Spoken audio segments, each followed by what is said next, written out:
आम्हाला लग by chance तुम्हाला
कंट्रोल कर लेते हैं।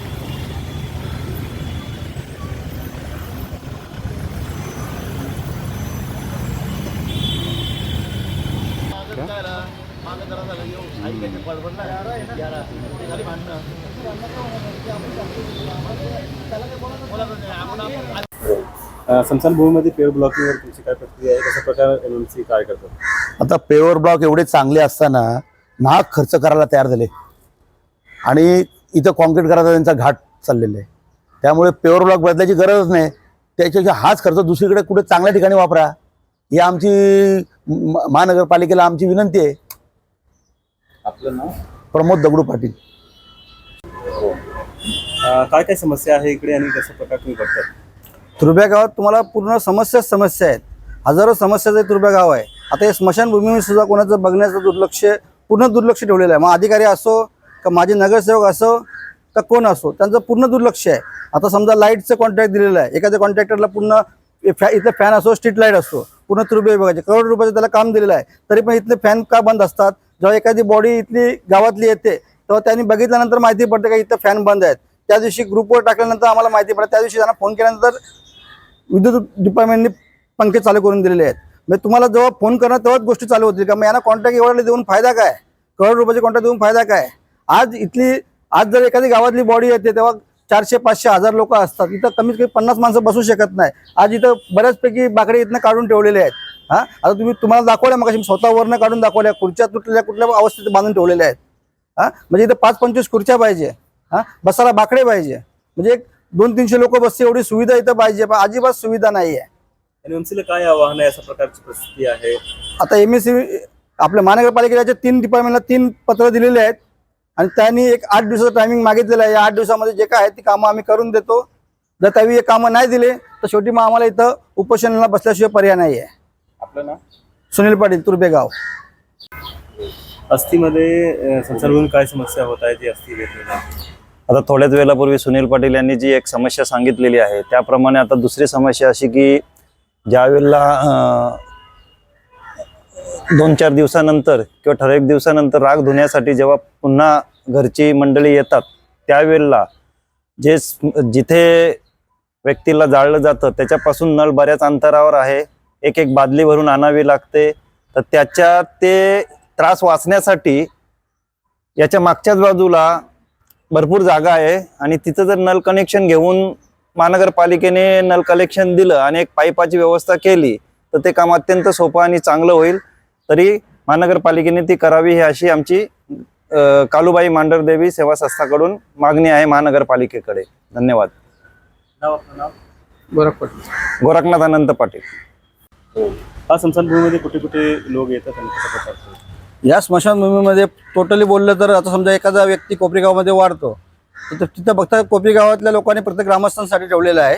बाहेरचं वाढलं त्याला डायरेक्ट तुर्बा स्मशानभूमी, पूर्ण वाशीचा लोड तुर्बा स्मशानभूमी, आज इंदिरानगर, तुर्बा स्टोअर, हनुमाननगर या सर्व एरियाचा लोड आज तुर्बा स्मशानभूमीत होतो. पण माझं पालिकेला एक निवेदन आहे की बाबा पालिकेने आज हनुमाननगर हो, इंदिरानगर हो, तुर्बा स्टोअर हो, गणेशनगर हो, या सर्व नगरमधून कुठेतरी त्या भागामध्ये तिथल्या स्थानिक लोकांना त्रास होऊ नये, तिथल्या रहिवाशांना त्रास होऊ नये म्हणून तिथल्या तिथं द्यावी एक स्मशानभूमी तयार करावी का तिथल्या लोकांना तिथला हायवे क्रॉस करून येऊ लागू नये, तिथल्या लोकांना त्रास होऊ नये म्हणून त्यावेळी तिथं एक बेहिसाब जागा आहे. नाहीतरी ती MIDC जागा तरी पहिल्यापासून घेतलेलीच आहे. तर तिथे एक स्मशानभूमी होऊन जाऊन द्या अशी कुठली सुविधा नाही का त्या लोकांना केलेली नाही. तिथं आज मराठी शाळा आहे, इंग्लिश शाळा आहे, हॉस्पिटल आहे, सर्व गोष्टी त्यांना दिलेल्या आहेत, पाण्याच्या टाक्या बनवलेल्या आहेत.